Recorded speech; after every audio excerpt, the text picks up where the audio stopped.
All right, team, gather round. Let's talk NLP. Today, we're going to break down two really key techniques. This is all about the big leap, from just matching keywords to actually understanding what someone means. So this is the million-dollar question, isn't it? How do we get our apps to actually get what users are saying? I mean, matching a word is easy, but making the software truly understand the intent behind it, that's the hard part. And that's exactly what we're digging into today. Okay, here's our roadmap. First, a quick refresher on what NLP is all about. Then we'll look at a classic, TF-IDF. From there, we're jumping to the modern stuff, grounding our AI. We'll really unpack how RAG works, step by step. And finally, we'll put it all together so you know which tool to grab from your toolkit. All right, first up, NLP's mission.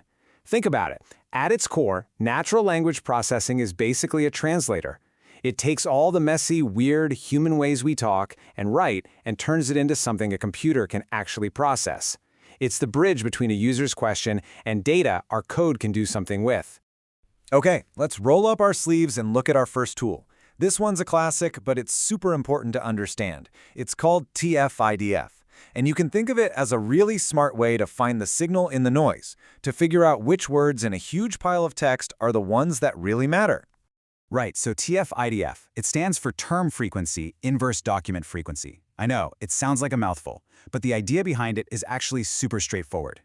Its whole job is to pinpoint the words that make one document stand out from the crowd.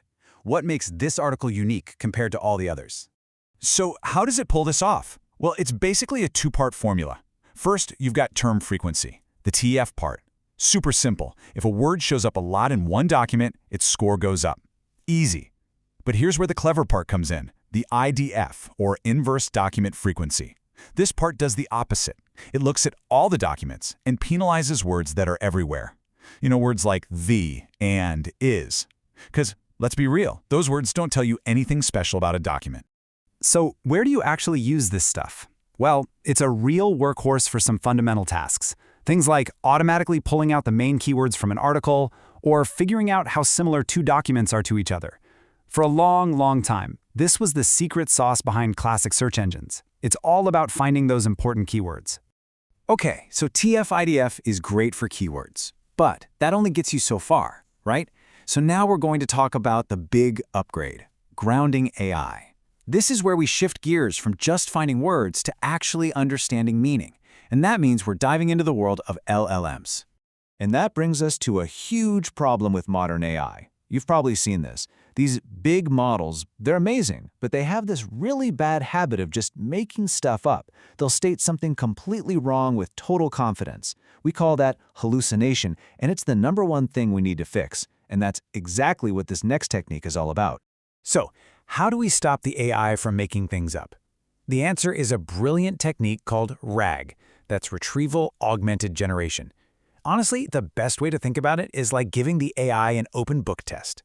Instead of just letting it pull answers out of its vast, sometimes flawed memory, we say, no, before you answer, you have to go look it up in these specific trusted documents. It forces the AI to base its answers on facts, not fiction. Okay, so this open book test idea sounds great, but how does it actually work in code? Let's pop the hood and walk through the process step by step. This is the core logic you'll be building when you implement a RAG system.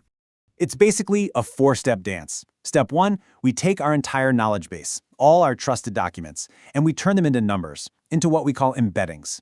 This is how the computer understands the meaning. Step 2, we do the exact same thing to the user's question, turn it into a numbers-based embedding. Step 3, now we play matchmaker. We compare the question's embedding to all the document embeddings to find the most relevant pieces of information. This is the retrieval part. And finally, step 4, we take the original question, we staple the relevant info we just found to it, and we hand that whole package over to the LLM and say, okay, now you can answer. And that, right there, is why RAG is such a game changer. Because we're using those embeddings. We're not just doing a keyword search anymore. We're doing a semantic search. We're finding chunks of text that are about the same idea, even if the words are different. That's what provides the factual grounding. It's what stops the hallucinations. And the answer it gives is perfectly context-aware, because we've literally handed it the context and told it, use this and only this. All right, let's make this super clear with a quick example. Say a user types in a simple question. Which city in France has the Eiffel Tower?